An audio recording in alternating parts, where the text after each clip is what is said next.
Hey everyone, welcome to the third anniversary celebratory live stream of Drastic Measures Islam. Tonight I'm here with two of my counter Dawa buddies. We have Mr. Stop Spamming and we have Ihsan. Welcome to the show, gentlemen. Hi, Yay! 3 years! 3 years! I know. Yeah, I can't quite believe it. It's been this long. But yeah, still here, still doing it. And yeah, it's been fun so far. Let's hope I'm still here in another 3 years. Welcome to everyone in the chat. Nice to see April Cox. Nice to see Steve and Halal Bacon. Hello. What we'll be doing tonight is we'll be looking at Mohammed Hijab. He's got this brand new propaganda series from his from this studio in which is with Islamnet. Now, these are the people who've been the Islamists who've been building a mosque in Norway since the end of the Second World War. It feels like never seems to get built. And you can see where some of this money's gone to. It's basically for a studio where they're doing these really rubbish propaganda videos for Islam. So we're going to take a look at one of them.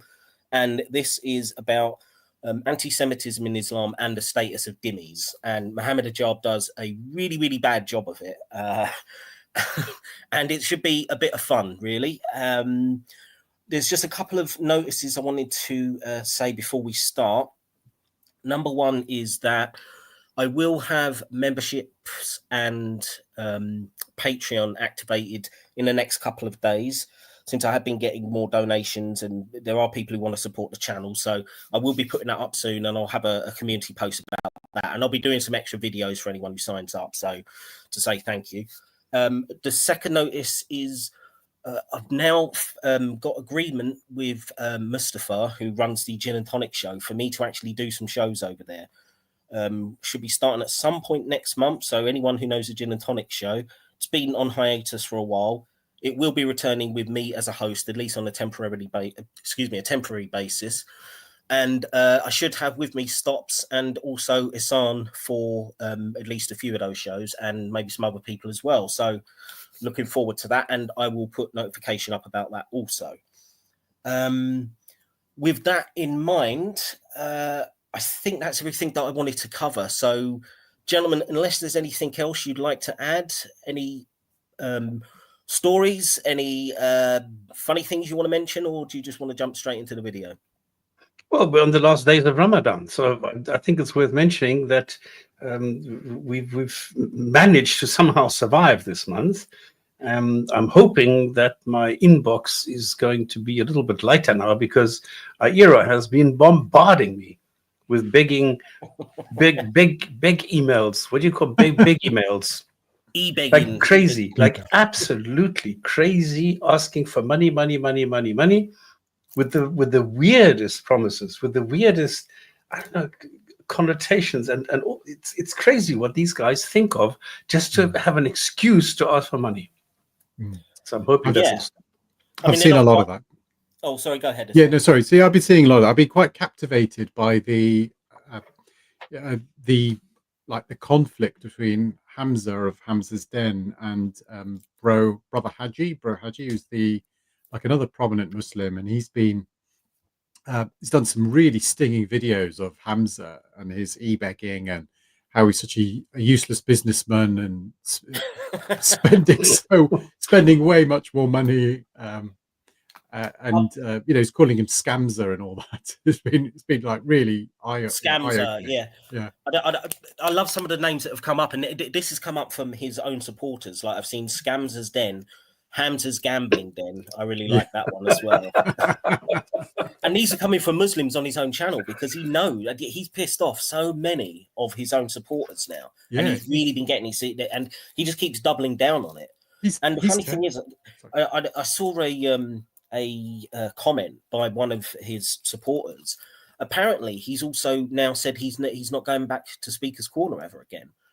And I'm thinking, well, what the hell are you doing then? What value has? I mean, I don't think his channel has any value, but it's like you've got even less now if all you're producing is just these streams when you sit there and eat food and talk nonsense. That's all. I mean, he does the arena, I think, once every few weeks, maybe once a month. That's it. I mean, so he's not going to Speaker's Corner. What exactly are people giving him money for? He's got a book coming out where that I mean, it's not like Sabor's book, but he's got a book. Apparently, it's all about Paul, and because he can only argue with Christians, and one of the other Chris at Speaker's Corner had a video, and he did like an analysis of Hamza's debts, and he was saying that Hamza said he needs money to go to Turkey to pay a supplier. And then Chris was explaining how you can use the internet to send money instead. I raised that point in the. I'm sure I said that in the video when I first. Yeah, you did. Yes, for 50 grand. I mean, it's just like, what, you can't use the internet to send people money?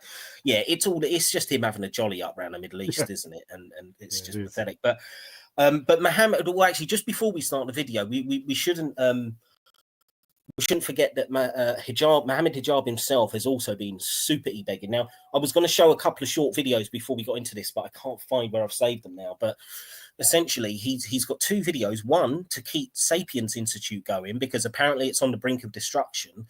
And he really asked for, well, this is the claim, isn't it? But I mean, what the hell do they do anyway? I mean, you don't exactly need much money to fund just putting out propaganda. But he's asked for, he wants 1,500 people to give £10 a month. So he's talking £15,000 a month he's asking for. Now, that is actually less than last year when he asked for 20 grand a month, last Ramadan. But he's also got a separate video where he just asked for, he wants £10 from another, no, what was it? No, it was 50 grand. I think he was asking for 50 people to give 500 people to give £100. So it was like 50 grand. So just when you think he might have turned the corner and started asking for less money, he then just does two different begging videos, and he's actually asking for more overall anyway. So it's just classic hijab, just endless money. And that's all they're there for, just asking for money. And we're about to see the fruits of where this money goes in this video, because we're going to see their brand new studio in Norway where they do these rubbish propaganda videos. So I think if everyone is ready, I think I'll get this going. I think we've got more people in the audience now. So hello to everyone in the comments. Gentlemen, are you ready to start this video? Yeah, let's start. That's it. Excellent. Okay. Assalamu alaikum and welcome to our Ramadan series 2025, where we challenge some of the allegations against Islam made by Islamophobes trying to undermine the truthfulness of our faith. Or as the rest of the world sees it, Islam critics exposing the lies in your faith. I think that would be the fair way to say it. We have, alhamdulillah. Why do they always use the word truth? Why? Where does this come from? The truthfulness of our faith. A faith cannot be true. Islam cannot be true. A statement can be true. But you can't say democracy is true or my bicycle is true. You can't have that. So these things, I don't know, this always gets me so mad when they say the truthfulness of our faith, the truthfulness of Islam and the veracity of the Quran. You can't do that. I don't know why they continuously make this mistake. And they always use this kind of language, which absolutely, it doesn't make sense. Well, if that gets you mad, the rest of the video is going to make your head explode. Stop. So, all right, I'm going to play on. Mohammed Hijab with us, who will critically examine these allegations, expose the lies, and clarify the truth of Islam that such individuals seek to distort. The first allegation is a statement by Gad Saad during his appearance on Tom Bilyeu's podcast. Gad Saad is a Canadian marketing professor of Lebanese, Jewish, and Syrian Jewish ancestry. In this podcast, he makes several bold claims about Islam, including the assertion that it is not a religion of peace. How is that a bold claim to say it's not a religion of peace? Mohammed Hijab, sitting in a room with him, has said that himself. He has described Islam as a warrior religion that is dependent upon jihad. I've actually seen him say that in videos. And so how is it a bold claim to say that Islam is not a religion of peace? Argues that Islam's core teachings and texts are rooted in hatred for Jews. Let's look at some of his claims and give our response. Analysis of Jew hatred in Islamic text versus Mein Kampf. Oops, it doesn't look too good. So you don't need to believe Gad Saad, but you have. So I'm just going to pause it there. I think this is a good point. Regardless of what, I don't actually follow this guy, Gad Saad. I mean, I'm aware of his existence, but I've never really watched any of his stuff. whether you like this guy or not, it is true what he's saying. Doesn't matter what he says. The point is, do the Islamic scriptures actually stand up to the claim that they're not anti-Semitic and that they're a religion of peace and anything else that he's going to talk about? Doesn't matter what Gad Saad actually says. It's whether the Islamic scriptures can stand up to it. I mean, I don't know if you guys know Gad Saad or follow him at all. Or He's got some good stuff on Twitter. Yeah. Well, and I've seen some of his videos. Yeah. Yeah. Okay. Well, but you know, but on that point, avoid the personality. Just look at the you know, what's been said. To do something that most people, to go back to our earlier point, find very, very difficult to do. It's called think. It's very hard for me to go and apply my cognition. I'd rather just hear Barack Obama tell me that Islam is peace and it teaches peace. It doesn't. On his deathbed, Muhammad said, "Promise me that you will rid Arabia of the Jews." That doesn't sound very peaceful. As long as you are a good dhimmi, and if I decide that your daughter is really pretty and I'd like to marry her, you're going to fork her, right, Jew? That's what it's called to be a dhimmi.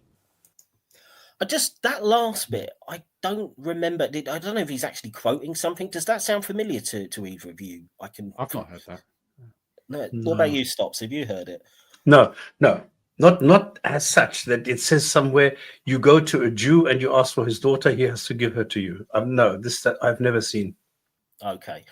Well, I mean, we can. I mean, to be fair, the rest of what he's saying, I think, is fine. Though I wouldn't have really any disagreement with him. So, Isan, your volume sounds a little bit low to me. I don't know if you can turn your volume up a little bit just before we carry on. Well, I'll try. I'll leave you to do that, and Sure. I'll carry on playing the video and see what we've got. Sure. So let's summarize his claims. Islam is not a religion of peace and subjugates Jews as a dhimmis. What is your response? Well, my response to that is that the quotations that he's bringing forward are not actually from the primary sources of Islam. That's why it's very important when someone does make a claim about Islam that they bring forward the primary sources. The key point here is that if this were the case, if there was some kind of inherent bias or racism towards Jewish people, people of Jewish ancestry, then why would it be the case that the Prophet Muhammad himself would marry Safiya bint Huyay, who was of Jewish ancestry? Indeed. Right, well, I'm going to stop it there. There's obviously lots of reasons that he could marry a Jewish wife. I mean, it could be for tribal allegiances, to curry favor with the Jewish community, or it could just be, conqueror's privilege, depending if you're taking over the land. I think it's the latter. I adjusted my audio. I don't know if that's any better. Yeah, that's much better. That's great. Yeah. I mean, it's just that latter said, what that guy said about, you could take them as your wife. That doesn't mean that you treat their faith as equal, because they'll convert to your faith. Yeah, exactly. So it's the latter thing.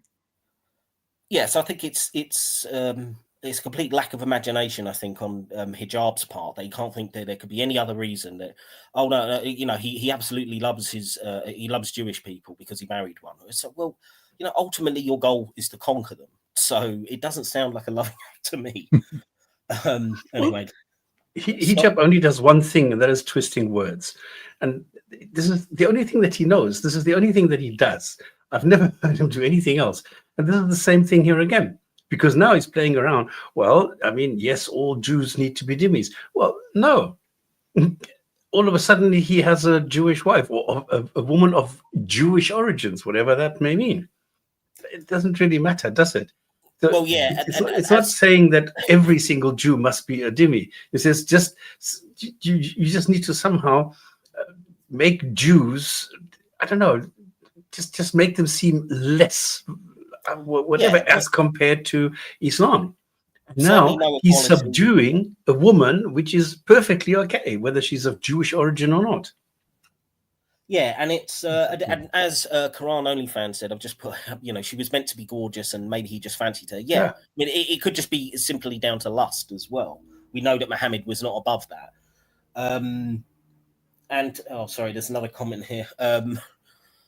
Mohammed, I just don't have a problem with Zionism. I have a problem with Judaism, hijab. Yeah, I mean, it's funny you should mention that, actually, because hijab now, he just says Zionist about any time he's talking about Jewish people. So whenever he wants to say something bigoted, he just says Zionist now. So it's become a completely interchangeable term, because obviously this has come out with all the stuff going on, you know, the war in Gaza and everything. But now it's just like there's no distinguishment between the two. So whenever he wants to have a go at Jewish people, he just uses the term Zionist now. Yeah, he doesn't understand this. By the way, I'm just noticing that they have all these books in the background. Are these different Quran versions, do you think? Stop. There's only one Quran, remember? One preserved. Yeah, well, this is their beautiful new studio. Islam, as I say, they're the Norwegian Islamists that have been building this mosque. But this is where the money's really going, all this nice studio equipment and everything. So, well, let me tell you, there's a cool $2,000 there, because I've got the same identical stuff on my walls, and I know how much that is. So each element of something like 60 centimeters is like $100. Wow. Right, let's spin on. Her father was one of the chieftains of the Jewish tribes. So that's one thing. And in fact, you even have a report which is authentic. Yeah, sorry. So you just said her father was one of the Jewish chieftains of one of the Jewish tribes. So, of course, that's a political alliance then, isn't it? That's what you're doing. It's been done for thousands of years, marriages for political alliances. So he just contradicted himself like 5 seconds later. Well, hang on. Sorry. Wasn't this the tribe that they killed? Yes. I think so, yeah. I'm just going to say, this is bragging. This is bragging. Yeah. This is Muhammad just saying, listen, I just killed the father, I killed the uncle, I killed the husband, I killed the brother, I killed everybody, and now this woman is coming to me and she wants to have sex with me. You know, this is him bragging. That's all it is. That's right. Yeah. Oh, actually, this makes sense now, because this is really funny what he's about to say in relation to this. Narrated from the Prophet Muhammad whereby Safiya bint Huyay, one of the wives of the Prophet Muhammad, came to him and complained that some of the other wives were speaking of her ancestry, her Jewish ancestry. Yeah. To which the Prophet Muhammad replied that, say such and such, which is that ascribe your lineage to Harun, which is a noble prophet. So in other words, he was, in modern parlance, giving her the tools to combat anti-Semitism. He was telling her, that is the dumbest thing I think I've ever heard. He thinks you challenge anti-Semitism by saying, pretend basically your lineage is no longer Jewish. So when they're insulting you for being Jewish, you just say that your lineage is now the lineage of the Prophet. So you don't have to be, Jewish anymore. How is that combating anti-Semitism? It's so fucking ridiculous. Dear, oh dear, that's just saying you're not Jewish anymore. That's brilliant. Sorry, I love that. Let me just spin on. Exactly how to do so. And in fact, he was defending her. So it doesn't seem to me a plausible case that someone who has a track record of not just marrying an ethnic Jew, but actually arming such ethnic Jew with the appropriate intellectual arguments to combat the racism that such Jew was facing, would in fact say the things that he has ascribed or has alluded the Prophet to us. So what would you say if someone were to say that he only married her for political reasons, just to gain access to control over the Jewish people? Well, that's not necessarily, there was no strategic political kind of result from him marrying that particular Jew. Yeah, as you say, because I think this is the one where most of the tribe had been wiped out, hadn't it, basically? Or certainly her family and her husband and everything had been killed. So, yeah, this is just conqueror's privilege, this marriage, isn't it, basically? In other words, it didn't have favor with the Jewish community. No one cared about that. No one said, oh, he's married Safiya bint Huyay.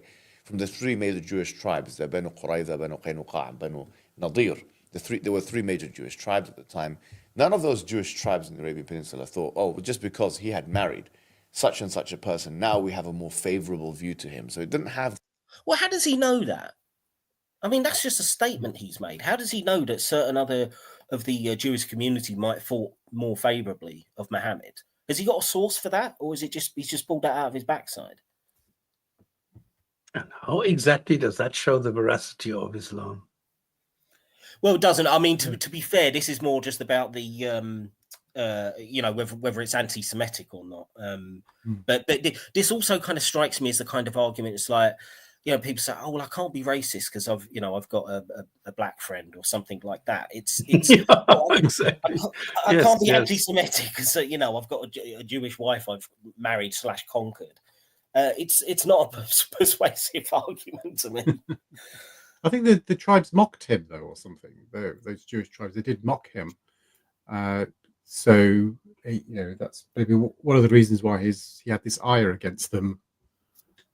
Yeah, and wanted to wipe them out from the Arabian Peninsula. Yeah. That kind of thing. Where that would be applicable is more with the Arab tribes. That did happen with the Arab tribes. So when you'd marry someone from one tribe, another tribe, yes, there'd be that aspect. The tribalism would be reduced. But it's not tribalism between Jews and Arabs. It was something a little bit more sinister, a little bit more difficult to... Yeah, a little bit more sinister. Mohammed basically wanted them gone from the Arabian Peninsula. Yeah, that is more sinister. He basically wanted to ethnically cleanse the entire peninsula of non-Muslims. So, yeah, I'd agree it was more sinister. Oh, and just in case, Mukmuk, what is the topic? The topic is we are celebrating the last day of Ramadan. Yeah, by looking at basically it's anti-Semitism and the status of dhimmis in Islam. Mohammed Hijab's trying to basically defend the indefensible. To unpack. And so it wasn't a matter of he was doing it for a strategic purpose. Clearly, there was interest on both sides. And he gave her choice, Safiya bint Huyay, by the way, which many people don't know this and they haven't seen the reports of it. But he gave her a choice and he gave her a time. And he said to her, if you want to go back to your family, you can. And there's authentic narrations that said that. That was the bit. Yeah, I knew he'd said this at some point in the video. It's kind of like, yeah, after your husband's been... Pretty sure her husband was killed and there was plenty of other people wiped out. Because I think it was sometime after a battle, wasn't it? Or something like that. Yes, it was a battle, yeah. So yeah, it's kind of it's not much of a choice once you've defeated them, and you probably have got plenty of hostages, and you've stolen their gold and everything else. It's like, well, you can go back to destitution if you like, or you can remain here. It's not much of an offer, is it really? That if you want to, you do not have. There's no compulsion in religion of Islam. So when you put all these facts together, Drastic, just come on. We have to address this one sentence because I'm still hearing it from apologists. What do you call this? If somebody tells you, you either lick my boots or else, is that compulsion, yes or no? If you get threatened with something that is horrible, terrible, that is eternal, I don't know, torture, whatever you want to call this, as one option, and the other option is believe in me and go and worship me. That is the definition of compulsion. So please don't come with this bullshit story with there is no compulsion in religion. Please don't do that. Yeah, and also let's be honest here. The people of the book get the option of this dhimmi status, but I know that we wouldn't get that option. Any of us, none of us are people of the book. So there would be compulsion in religion for us, wouldn't there? It's either that or die, or you might. Even dhimmi status is compulsion. Drastic. Come on, look at the restrictions that you have as a dhimmi. You need to pay more. Do less. We will get into that because he kind of broadens the topic as it goes through the video. So we will get into that. Yeah, let's carry on. Alongside the fact that Islam is the only religion and the Quran is the only book which actually says good things about the ethnic Jews, actually says good things about people that are from Bani Israel. Such as? Yeah, it's brilliant, right? Because from what I can remember, the one example he gives is basically just quoting the Torah or the Bible. So it's I'm not aware of anything particularly positive about the Jews. I think occasionally there might be some kind of vague compliment, but considering how much negativity is in it, it really doesn't balance it out. How about the Tanakh? Go ahead. What about the Tanakh? What about the Torah? Is there nothing positive about Jews in there? Well, yeah, of course. Yeah, that was a bit of an oversight, wasn't it? Yeah. Does he think the Torah just insults Jewish people? Yeah. But let's have a look at the example he gives. Favored them of all humanity in Allah. وَفَضَّلْنَاكُمْ عَلَى الْعَالَمِينَ, that we have وَلَقَدْ اخْتَرْنَاكُمْ, we have chosen you, and فضلناكم, and also these words are used with people of Jewish ancestry, which is that we have chosen at one. Yeah, that is essentially quoting what Judaism says about Jewish people, is that they're the chosen people of God. So that's essentially them, the Quran quoting from the Torah. But as he goes on to point out, point in time that they were the chosen people, and yeah, the at chosen one point people is in not time, because of their ethnicity, but it's sorry, I'll play that back a little bit because sorry, I spoke over it, but hang on. has favored them of all humanity. In Allah, وَفَضَّلْنَاكُمْ عَلَى الْعَالَمِينَ, that we have وَلَقَدْ اخْتَرْنَاكُمْ, we have chosen you, and we have فَضَّلْنَاكُمْ, and also these words are used with people of Jewish ancestry, which is that we have chosen at one point in time that they were the chosen people. And yeah, at one point in time. So the Quran comes here to say, well, you're not the chosen people anymore. Now the Muslims are the chosen people and you're the enemies of God. So that's what the Quran is essentially saying. So how is that positive? I don't really see that argument working somehow. The chosen people is not because of their ethnicity, but it's because of how Allah has favored them with prophets. Right. Allah has put prophets amongst their midst. He has put Moses, and he has put, we would say, yes, Jesus, in fact, as well, which ironically, Jews of a theological background would reject. Yes. So I think that these are flatly false claims. I think that's very clear, to be honest now. Yes. I think the audience, there's no doubt about that. Yeah. But let's take one of the other claims he made about the treatment of dhimmis. Sure. Yeah. So he mentioned that Islam would... Just before we move on to the dhimmis, I think it is worth just looking, because Mohammed says at the start, you need to bring your primary sources. So I'm just going to bring up a few quotations from the Quran about Jewish people, just to show some of the anti-Semitism that's in there. Now, I know a lot of people will know this stuff, but I think it's worth going over. So let's take a one here. Right, so this is Quran 582. Strongest among men in enmity to the believers will thou find the Jews and pagans, and nearest among them in love to the believers will find the Christians. So that's basically saying that the biggest enemies of the chosen people of God are the Jews and the pagans. Now that doesn't sound very nice, does it? Let's have a look. Bear with me a second. I'm just looking for the fight the disbeliever one. Oh no, this one's good. Quran 3:110. Ye are the best peoples, evolved for mankind, enjoined what is right, forbidding what is wrong, and believing in Allah. If only the people of the book had faith, it were best for them. Among them are some who have faith, but most of them are perverted transgressors. So Jews are people of the book, and according to the Quran, most of them are perverted transgressors. So that doesn't sound very nice either. Then we have Quran 9:29, fight against such of those who have been given the scripture as believe not in Allah nor the last day, and forbid not that which Allah hath forbidden, his messenger and follower not the religion of truth, until they pay the tribute, jizya, readily and are brought low. So that is basically saying that Jews need to be fought and they need to be humiliated and subjects to the jizya. So again, these are not particularly nice things that they're saying about the Jews. There's also one where they're talking about Jews being turned into pigs. Yeah, apes and swine. Apes yeah, and- apes ye and despised. Where is that one? Bear with me. I'll just try and find that.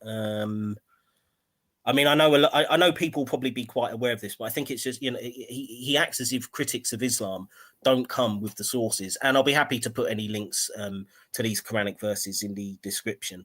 Where is that one about the turn them into apes? So I had a little list of them and I can't find it now.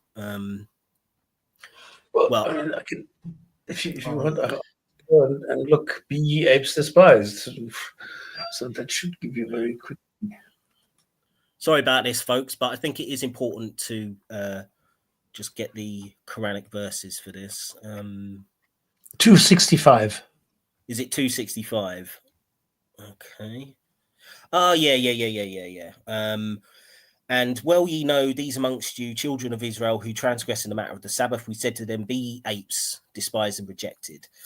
So that's another lovely one there. And there's, this is just the Quran as well. That's without even turning to the hadith literature. There's all sorts of these kind of anti-Semitic verses. And I think it's worth saying at this point, Yes, there might be a few little bits in the Quran where it says more positive things, but if you release a statement about, say, any group outside of the context of the Quran, if you just made these statements about Jewish people or any other ethnicity or race, and you release a statement of all these things, and then also put a few kind of vaguely nice things, would anyone say, "Oh, well, it can't be, it can't be racist, or it can't be anti-Semitic because look, he put their okay sometimes there, so that cancels out all the rest"? No one would accept that as an argument, and yet he thinks that he can get away with it by saying, "Oh, yeah, well, it says a couple of nice things here and there."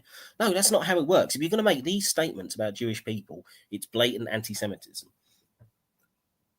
So anyway, sorry for that little pause. I will carry on now because Mohammed is going into dhimmis more generally now. So let's take a look. Encourage bad treatment of dhimmis. That's what his point. Yeah. So they will subjugate Jews. You want to have.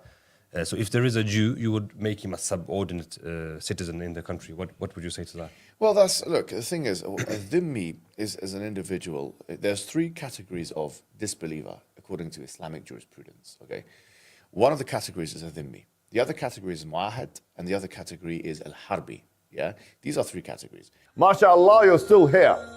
Oh God, forgot about this. He does begging for donations in the middle of the video as well. Big shock there. God, sorry, let me skip forward. This just shows the commitment to e-begging, that they'll do this right in the middle of their propaganda. A dhimmi is an individual who's been granted protection by the Islamic State, okay, and who in turn pays taxes. Yeah, protection from what? Protection from the Islamic State, essentially. That's what they're paying for. This is why I always call it the mafia tax, because it's like, if you don't pay it, you will be the ones who are going to, cause the violence against you. To the Islamic State. Some people say, well, actually, the taxes are discriminatory taxes because al-jizya is a discriminatory tax. Well, discriminatory in what sense exactly? They'll say, well, maybe in their minds they think it's a higher tax. I've looked at the books of fiqh. I have not seen that is the case, in fact. Right, I constantly hear this from Dawa apologists, as I'm sure you guys have as well, where they say, oh no, there's nothing that suggests that jizya is paid at a higher rate than the equivalent for Muslims, zakat. None of them have ever brought a source. Have you ever heard of any actual source, any actual example where jizya was not paid at a higher rate? Because again, maybe one of you two have actually seen a source on this. I've never have. No, I've not heard of it. They talk about it saying that they, something like the Muslims would pay like zakat. So the Muslims would pay like a tax, and as part of their religion. But these like the non-Muslims, they wouldn't. So this is like the equivalent. But I can't see that being the case, because it would only make sense if it was something on top of what they were. Something like something they would have to pay on top to be an incentive to convert. So it wouldn't be like equivalent. Well, yeah, I mean, for all obvious reasons that you can think of, the fact is, yes, because they are non-Muslims, you want to be able to get as much money out of them as you reasonably can. So obviously you would set the tax higher just on a strategic economic point. And as you're talking about, potentially as a way to pressure them to convert as well. But there would be no sense in actually charging, if you charge less, which is what he claims in this video, then that would be an incentive not to be a Muslim, wouldn't it, as you're pointing out? But the thing is, there's no historical examples. They never give this. And I remember when Smile to Jannah was doing a similar apologetic on this, he was making the same claim in another video. I went online and looked, and the only example, because it is quite hard to find, I think you'd actually have to do some like deep academic research, but I did find one book online when this guy's talking about the Ottoman Empire, the tax system. I can't remember at what period this was, but he looked at it, and the zakat was paid at usual 2.5%, and jizya was paid at 5%. So it was double for non-Muslims. So the only example I can find was what we would expect, that jizya was paid at double. Non-Muslims essentially taxed at double the rate of Muslims. So therefore, the one example I could find, it was used in that discriminatory way. And I have never seen anything which has said the opposite happened. And I would love them to back this up, because this just sounds like bullshit to me. stops. Any comment? You've never heard of any sources, have you, to say that? Well, I've never heard. Okay, I haven't come across sources. I've heard of Muslims tell me that the dhimmi tax is lower than the zakat, but I've never actually seen that in writing. Yeah, me either. Yeah, it's just a claim, isn't it? It's these fantastical claims they make without ever backing it up. Right, I'm going to spin on, see what else he's got. There's Higher than what you didn't mention. in comparison. zakat. So obviously the comparative here would be zakat for the Muslims, right? Yes. But there is no evidence to show that a dhimmi would have to pay more taxes than a Muslim. So in what sense then is it discriminatory? You could say it's theological discrimination because it has a different name. Well, it has a different name because the word zakat itself in the Arabic language comes from a root which indicates purification, because it's an act of worship. No, Okay, so no, a it dhimmi doesn't. now. Sorry, zakat is not an Arabic word. Is it not? Okay. Where is it from? Oh, I don't know if it's Aramaic or Syriac or which one it is. But this was a discussion with, I think it was Saint Murad, who goes into the different aspects of the language of Arabic itself, and then he goes into he looks at the roots, and he then goes into old dictionaries to find these roots, to find these words, and then see if they make sense, if they actually appear in old dictionaries or not. So it's he says that there's a lot of words in the Quran which are not of Arabic origin, and zakat is one of them. Okay, no, fair enough. So Mohammed's getting that wrong as well. Just thank you for the donation. Made in Canada Productions. That is, hello, sir. I am sober as I follow the great prophet this holy month. So please grab a drink on my behalf. So thank you very much for that. I do believe that is Nick as well, one of the co-hosts of the J&T show at the moment. So I'd also just like to point out, sorry, slightly off the topic, but at one point I got up to 35 viewers for live chat. That I've now matched Ali Darwa's last live stream. Apparently, he was only getting 35 people watching his e-begging live stream, and he's got 1.2 million subscribers. So I've got 3,000 subscribers. I'm getting the same as a channel with I think you're doing better than the top tier on Hamza's Den, because he's only got 4 on that. So there you go. See, we got a small community, but a great community here. So thank you to everyone who's watching. We are matching them. What will be like if I get 10,000 subscribers? We'll be miles ahead then. Right, let's push on with this. Can anyone help me? Because I am not aware of any amount, any number being put to the dhimmi tax. Well, no, this is the thing. There is nothing that actually says it has to be a particular rate. It is entirely down to how much the caliphate will charge you. Yeah, exactly. Because I've never seen a number.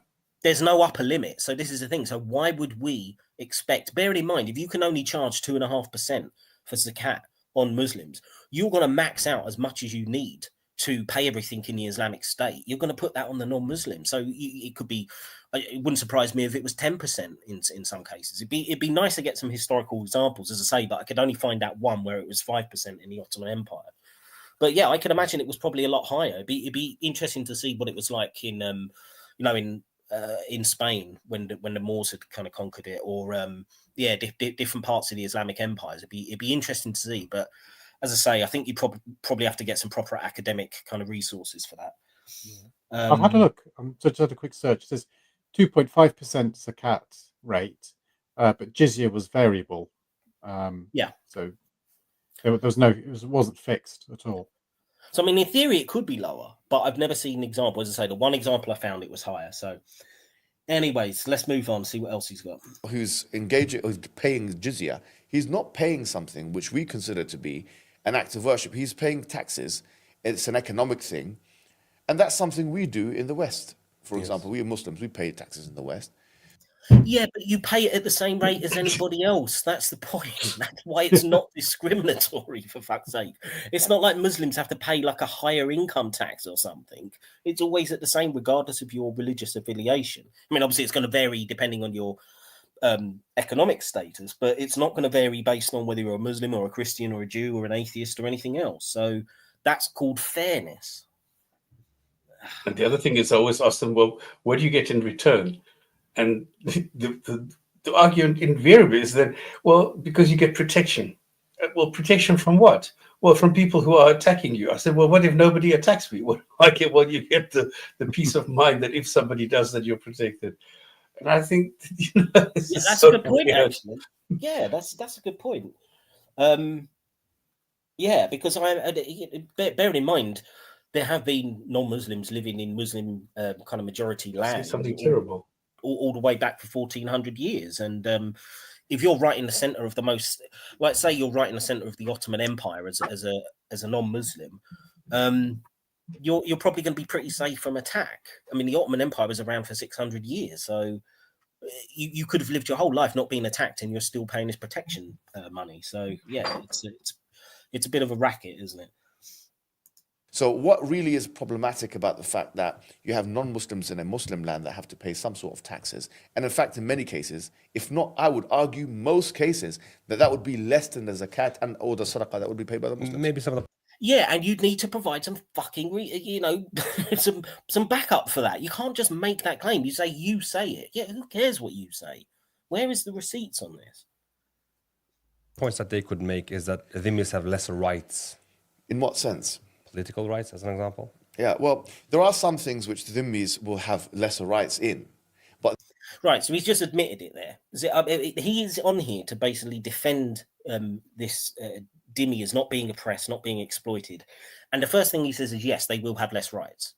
So, what side are you arguing here, Mohammed? I mean, this is what the critiques of Islam say, and you're agreeing with them. I mean, he's really fucking bad at this, don't you think? Well, they will also have the Pact of Umar. Yeah, exactly. Lesser responsibilities. So, for example, I mean, think of the following, right? Are dhimmis obligated to do jihad at talab, for example, the proactive jihad? No, they're not obligated. In fact, they're not even called to do it. And what a stupid example to give. It beggars belief. So he's saying, oh, well, you've got less rights, but you've got less responsibilities. You don't have to join us on our holy war to conquer more non-Muslim lands. You don't have to do that because you've already been conquered. Oh, well, that's lovely, isn't it, of the Islamic State? I mean, that is a terrible, terrible argument. I can't. I would argue they shouldn't even do it. So, for example, if there's, I'm not going to call it conscription, but if there's some kind of a war that they have to do, there are some duties that they're alleviated from doing. Rights and responsibilities are two sides of the same coin. I mean, he's saying that, but obviously the extra tax money which you're taking from the non-Muslims could be used to fund the war. So indirectly, you probably are helping out with the jihad, whether you want to or not. So again, this is a dreadful example. If we talk about people having lesser rights, it's only unfair if it's commensurate with them having less responsibilities. So yes, they have. No. And this is what's really annoying, because obviously that is true to an extent with other ethical situations. So if somebody has got diminished responsibility because, say, mental incapacity or something like that, or if you're a young child, you've got less responsibility. But yes, you've also got less rights. So you can potentially be detained, or you can potentially, children obviously are not going to have the same rights as adults. So in that sense, it's true. But there's no reason to put it on an adult who is, perfectly fine, not a danger to society. There's no reason for them to have less rights. You do that when there's an absolute justifiable reason for it. Just not being a Muslim is not a justifiable reason, if you believe in any kind of fair system anyway. That's what I would say. Gentlemen, did you want to add anything? I feel like I'm the only one talking at the moment. Yeah, but you're saying everything. Really well. Am I just covering it that well? Am I just that good? Brilliant. All right, let me carry on. Less rights in the cases where they have less responsibilities, and or in cases where value is ascribed in a certain sense, and I will say this, to a Muslim more so than, for example, a dhimmi. There are some cases like that as well. However, in a general sense... Did he just... Sorry, I missed that for a second. Did he just say that a Muslim's life would be worth more than a non-Muslim in some situations? Not sure. Gentlemen? Can you play it back, because I was a bit Could you distracted rewind? at the moment. Did we all just get distracted at the same moment? Let me play it back. Sorry, audience, that was very unprofessional of us. Let me just play that bit back. So yes, they have less rights in the cases where they have less responsibilities, and or in cases where value is ascribed in a certain sense, and I will say this, to a Muslim more so than, for example, a dhimmi. There are some cases that's like that as bullshit. well. However, in a general sense, the unfair charge that there is discriminatory treatment, or that there is unfair or unequitable treatment, has not really been substantiated with the evidence. Yeah. I mean, it has, hasn't it? I mean, we know that from looking at the historical examples that you had less rights. You couldn't have any kind of authority over a Muslim, could you? If you were a non-Muslim in these Islamic states, I mean, if a non-Muslim was murdered by a Muslim, then there would be lesser punishment in most cases. There was all sorts of different examples that you can give. I think you know this stuff better than me, Stops. You mentioned the Pact of Umar, I think, didn't you? Yeah. Okay, this is why I was distracted, because I called it up. Now, Pact of Umar, I'm not going to do the whole thing, all right? I'm just going to give you give it a quick overview would be useful, yeah. And it's written from the viewpoint of Christians, who are saying we submit to the rules of dhimmitude. In other words, we are writing to Umar from the Christians of that city. When you marched, we asked you protection for ourselves, our possessions, our Quran. We will not teach our children the Quran. We will not put crosses on our churches. We will honor the Muslims and rise up in our assemblies when they wish to take our seats. There's a lot of things that we will move to the other side of the road when you want to go on, walk on the sidewalk. Was the one. That was the one I remember. Yeah, you basically have to walk in the street if they're on the the main sidewalk or whatever. And we will not recite our services in a loud voice when a Muslim is present. We will not carry palm branches on Palm Sunday. And we promise to observe on behalf of ourselves and to receive protection from you in exchange. If we violate any of the conditions of this agreement, then we forfeit your protection, and you are at liberty to treat us as enemies and rebels. So this is the Dhimmi contract, all right? So what the Pact of Umar says, well, we will submit in any which way. We will not practice anything in your presence that has any religious connotation. We will not openly display crosses. We will not do any of the things that we normally do, but we will pretend that we are completely neutral, and that's it. So, yeah. I'm not sure if it's the Pact of Umar or whether this comes out of the hadith literature or something like that. But isn't there also the thing of when you're paying the jizya, you're supposed to be doing it in this really groveling manner? That's Quran. It's actually in the Quran, is it? That's actually Quran, yeah. Okay. Yeah. So of course, it's then expounded in the hadith and in the Sunnah, of course, but the origin is in the Quran. So right there, even as you're paying your essential mafia tax, you have to basically be doing it in this very fawning kind of begging way on your knees. Well, it's there to embarrass you. It's there to show you that you are worth less than an Arab and you are worth less than a Muslim. Yeah, absolutely. Right, let's carry on.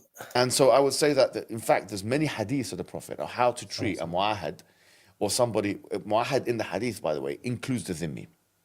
For example, the hadith, Man qatala mu'ahadan lam yarah ra'ihat al-jannah, that whoever kills a non-combatant non-believer will not smell the fragrance of heaven. This is a hadith. Right, that hadith. Yeah, but the Quran says the opposite. This is always the problem in Islam, because you have so many sentences, so many texts, so many phrases, so many things that you can basically make any kind of statement and you can somehow substantiate it. Now, if you go to the Quran and you go to chapter 5, you go to 34, and you go and you look at this, it's a very famous sentence because it addresses the Israelis or the Israelites and says the Israelites are not allowed to kill anyone. And this is from the Sanhedrin, copied from the Sanhedrin, and whoever kills a person it's like he's killed mankind, and if he saves a person, it's like he saves mankind. But this has been bastardized in the Quran. because in the Quran it now says the opposite. He says Israelites are not allowed to kill anyone, but Muslims are allowed to kill anyone just because they are causing mischief in the land. And this is the problem. So a Muslim can kill anyone that they want if only they can see, or if they find or they decide that somebody is causing what they call mischief, he's allowed to kill him. But the Jew is not allowed to do it, vice versa. Yep, absolutely. And there are some other hadiths which are whoever harms one dhimmi, it's as if he has harmed me. Right, I wanted to stop it there because I've heard Smile to Jannah use this hadith in the past, and when I looked it up, it's actually a fabricated hadith. I'll put a link for it. I did this in a previous video, but it's worth mentioning again. This one: "He who hurts a dhimmi hurts me. He who hurts me annoys Allah." And it was. I'm just trying to get the details of this. I might have to put this just in the description, but. Yeah, it was. I'll tell you what. I'll find the website I've got, but this is a fabricated hadith. I went into this in more detail in a previous video, but I'll put a source. This is not actually real. So yeah, it's a pretty bad one to be bringing up, and it shows it shows the paucity of things that he can rely on in the hadith literature, that he has to use something that's basically been made up. So I will put a link for the website which shows this. But yeah, just wanted to point that out. These are serious hadiths of the Prophet Muhammad sallallahu alaihi wasallam. I think, therefore, with all of that evidence, for someone still to maintain this unfair claim would be now being really, I would say, unfair to the text and unacademic, really, because they're not looking. Well, not really, because we've quoted the text. You have basically agreed that dhimmis have got less rights. You claimed that the tax is not discriminatory, yet the only example that I've ever found shows that they have to pay at a higher rate. You admit they haven't got the same political right. So I don't see how anyone's being unfair to the text here. Yeah, both of these things. They're just being a propagandist. And it's all well and good if you want to be a propagandist. I mean, he's a marketing specialist. I don't expect him to be a theologian here or to come up with a comparison. Is Mohammed Hijab a theologian? Does anyone really think that? I mean, No. I keep talking about Gad Saad being a marketing guy or whatever, and I remember he did the same thing whenever he's trying to critique someone he doesn't like. He did the same with Elon Musk, calling him a used car salesman or something like that. It's like, really, what is your job, Hijab? You are a professional propagandist yourself. You're not a theologian. You're not an academic by any means, even though he claims to have 500 degrees. But it's just very ironic. Narrative study or any kind of academic thing. But what I do not forgive are those people who host this ultra crepidarian, this person who is a flat-faced liar on their show. I do not forgive that. And they don't. Oh no, Mohammed Hijab doesn't forgive you if you platform Gad Saad. I'm sure they're really crying about that, aren't they? He's so full of his own sense of importance. It just makes me laugh. Actually bring a counterparty to challenge his ideas. That's actually unforgivable. And it shows that there's a greater agenda at play. Maybe you should be that counterpart. I'm happy to be that counterpart. And of course, here we are. He's always got to sneak that in, that little kind of begging for attention, basically. He gets angry or gets upset about, they're propagandists. And it's like, oh, but I'll come on your show if you want to, so I can get the clicks and I can get the money, etc. It just makes it. He does this every time. He's managed to get on shows like Piers Morgan and all that, basically by playing this game all the time. So, I can defend the Umar. And what does he do when he goes on there? He just rants and raves and doesn't actually have a proper debate. So yeah, it's like he doesn't actually have any real wisdom or anything. I mean, like, he goes on and he's just his usual bombastic style, which he thinks means he's winning an argument when everyone just sees that that's all he's got. Yeah, well, I mean, I've seen him on he various kind of other platforms. I mean, he talked to Jordan Peterson and talked to his daughter as well, and he just does the same routine, just talks over people, he ignores any points that are raised. It is just pure propaganda. It's not a real debate, which is funny. It goes to show, because I have seen at least other Muslims go on debate platforms like modern day debates and stuff like that. Have you ever seen Mohammed Hijab actually do a proper debate? The only time he even came close was when he was, well, it wasn't really a debate with Apostate Prophet, but he ended up crashing a live stream that Apostate Prophet was on with some other Muslims. And he just Well, he did with David Wood. Yeah. Did he do one with David Wood? Oh, Yeah. okay, all right. Well, Trinity versus Tawheed. He did one with David Wood. Yeah. He's never had a proper debate with an atheist or an agnostic or anything like that, though, because he knows he's going to lose. I mean, well, I challenged him, but he's too much of a coward. Yeah, and you know, I know he goes down to Speaker's Corner every now and then, and he had a history of going down it before, but it's not really a proper debate setting. They always jump on someone who knows nothing. Anyone who actually knows stuff, they avoid talking to them. So he did one with Alex O'Connor about 6 years ago. That's the one. Alex O'Connor, Cosmic Skeptic. Oh God, you're right. You know what? Sorry, I'll have to take that back. He did do one, but then wasn't that also the one where he was in control of all the recordings? So therefore, he released all these really dodgily cut clips of it to make himself look good. So, this is the one where they cut out Alex O'Connor's microphone whenever he said something controversial. Well, they wouldn't let him have the raw footage. They uploaded segments of it and they edited the footage to bring in external footage to make it look like it was said in the original debate. It was just like and they suppressed comments as well. It was just like a masterclass in manipulation. That's right. How could I forget? You know, the reason it is, I suppose, because I don't really consider that a proper debate in a sense. I'm not saying they didn't have one, but what we got to see of it was just all this propaganda and stuff. So again, I don't really count that one, but. So we did it once, and then edited all the footage to lie about what went on in it. So that's always managed. Sorry, Stops. You going to say something? I'm just seeing in the chat. Show the verse. Which verse should I show? I'm not quite sure. What I do expect is somebody. You know, I'd like to get people thinking. So if you hear something and you want to check us, absolutely, that's brilliant. But then, you just go to Google, it says you enter Quran and then whatever we said, and then you should get the applicable verse. So I'm quite happy to provide it for you, but this is something very simple that you can do yourself. Stops. I don't know. It might have been something to do with the Pact of Umar stuff that you were talking about. I think that comment came in. But that's not a verse. That's like an essay.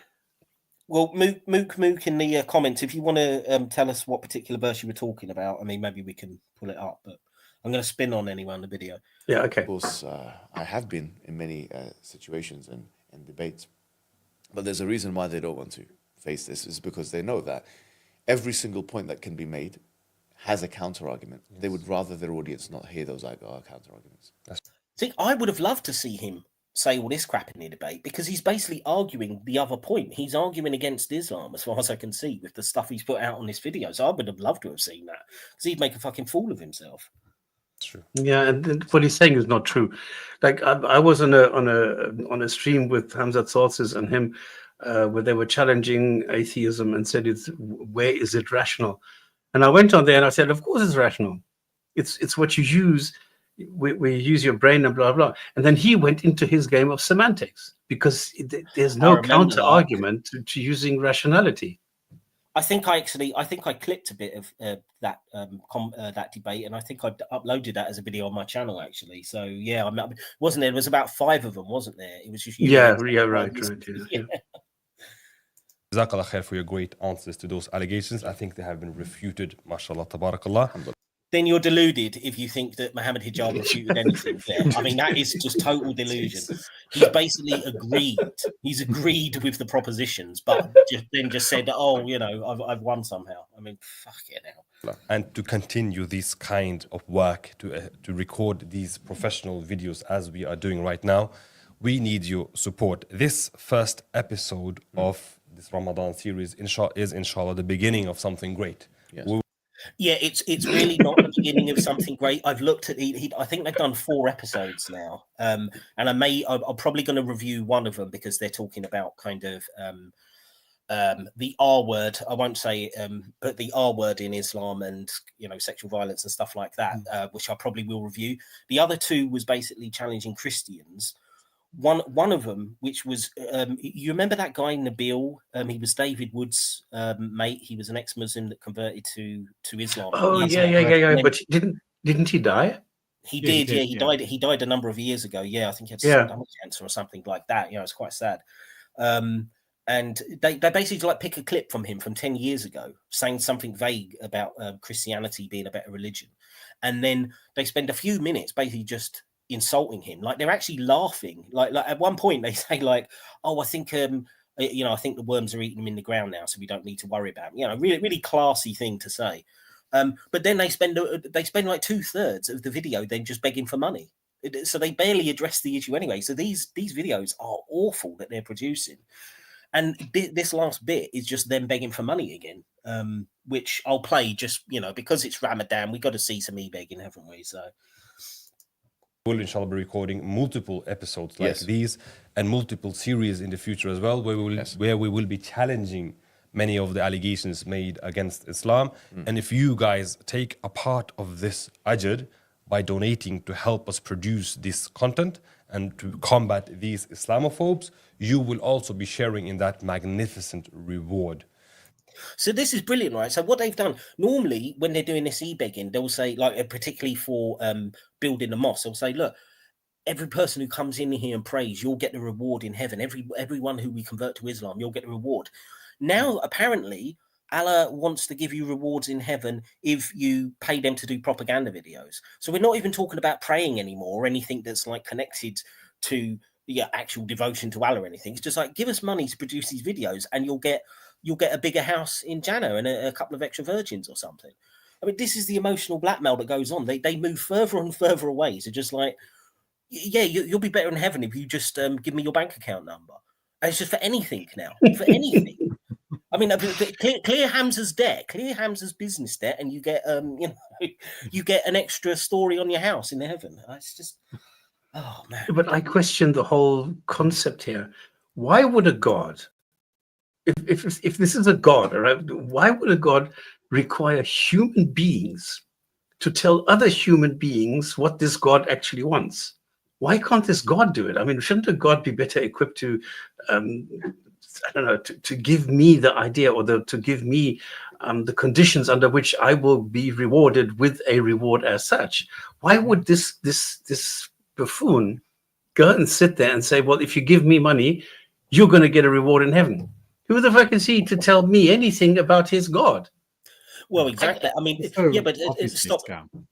Oh, sorry, go ahead, Hassan. Yeah, no. So I was going to say it's it's so obviously a scam, and I think any god who wanted to promote would see through it. So just to make it's clear, it's all it's man-made power and control and money. Absolutely. But it's also, it kind of goes against the Islamic scripture anyway, because they'll say this, oh yeah, if you do this, this will guarantee you to get some extra nice stuff in heaven. But then on the other hand, they'll say, well, only Allah knows who's truly going to paradise or not. So how can you make that freaking claim then? You're just contradicting your own scripture, for God's sake. Oh dear. Right, we've got another minute or two, so we'll just go to the end just to see them begging a bit more.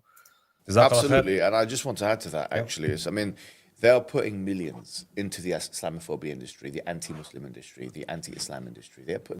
Oh, we're part of the Islamophobia industry. I mean, I really don't get a big enough check for it, I have to say. I don't know where these millions go.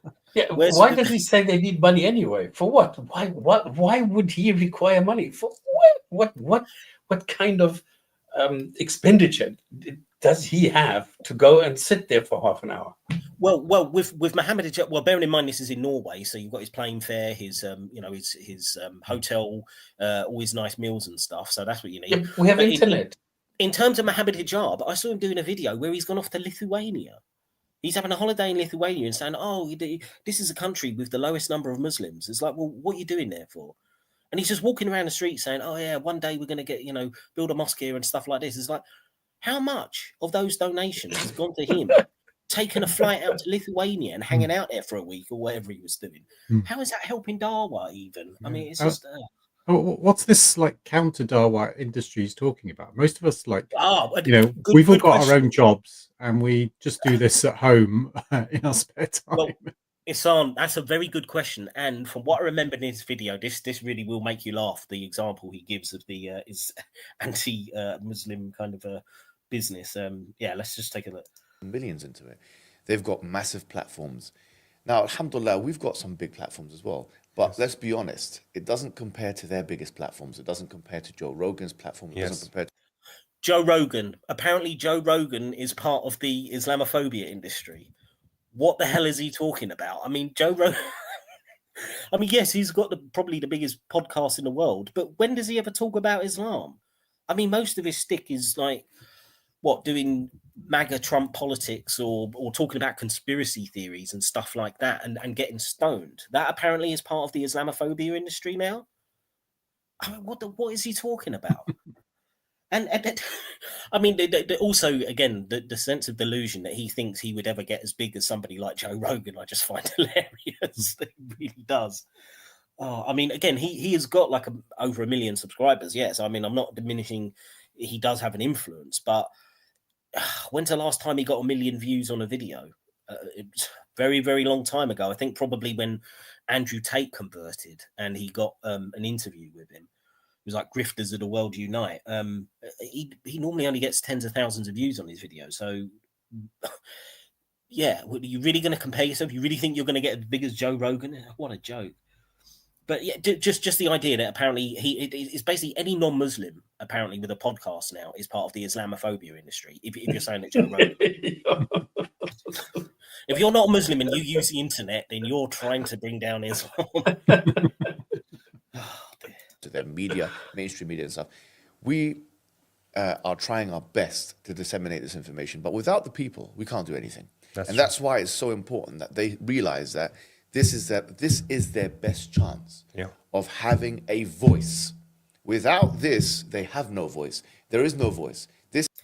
Again, what's he talking about? We know that there are dozens, maybe even hundreds of these Dawa guys. How have they not got voice? You've got Ali Dawa, you've got Mohammed Hijab, you've got Smail Tajani, you've got Hamza's Den, you've got EF Dawa, SC Dawa, Sheikh Uthman, even bloody Nadir Ahmed, you've got Mansour. You've got Barbie. There's like dozens and dozens of these guys. Daniel Hakikachu, you've got flipping, you can just keep naming them. And apparently, but they've got no voice, they've got no platform. Even though they've got millions of subscribers between them, it's not enough.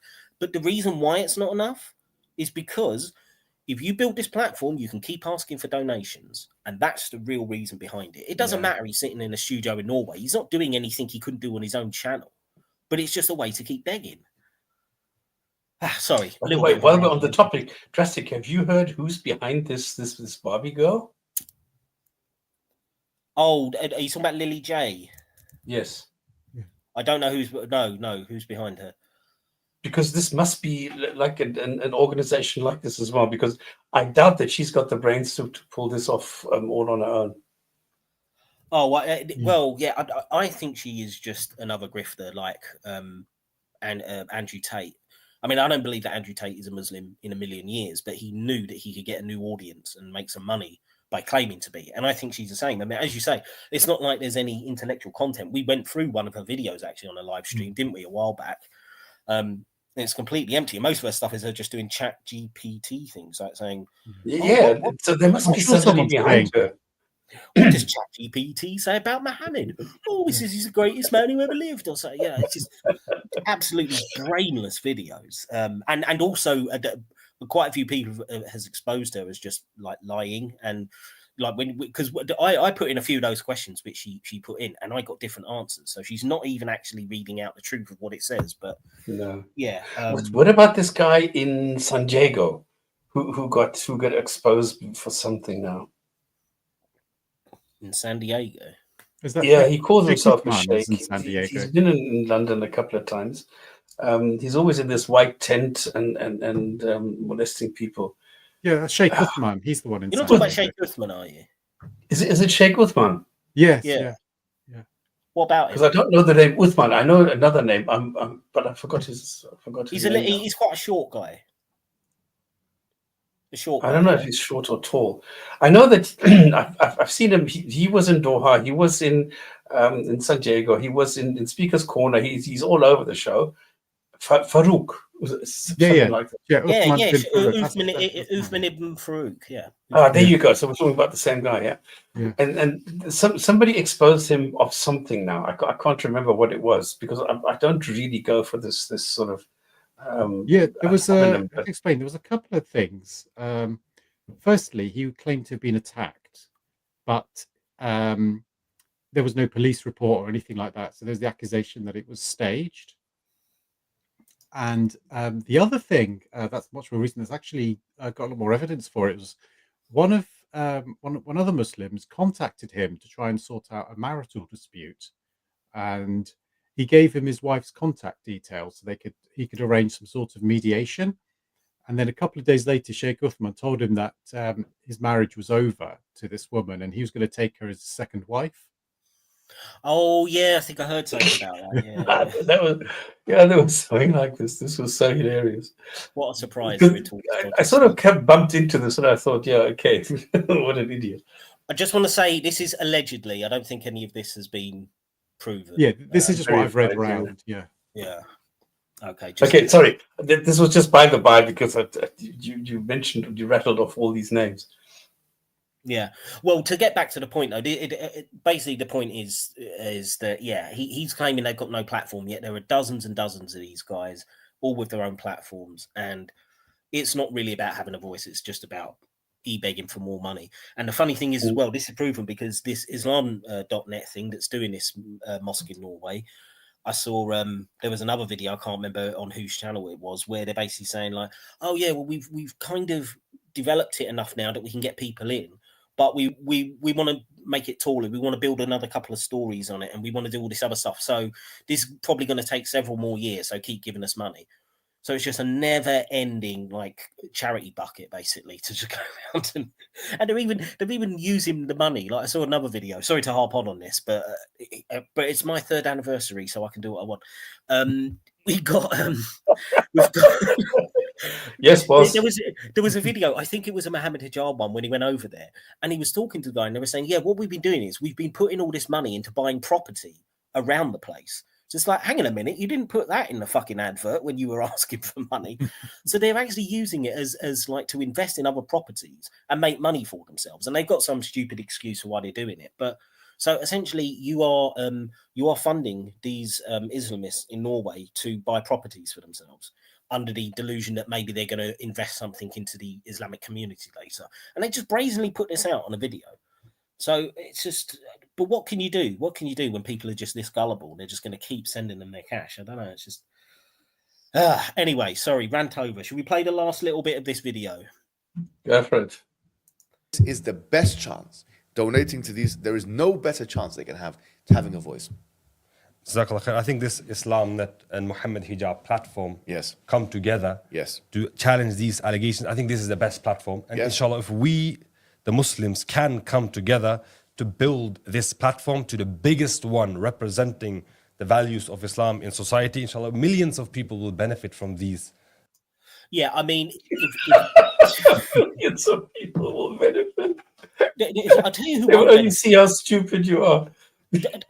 Who won't benefit will be ordinary Muslims, like who are not Islamists, because if this is the face of Islam to the public, you are just going to create more suspicion, more negativity towards Islam, and unfortunately more negativity towards Muslims, I would say, as well, because you've got this open declaration that you want to take over the West. I mean, this is what all these guys are saying. So if you become the biggest platform, then Islam's going to be, its reputation is going to go even further down the toilet.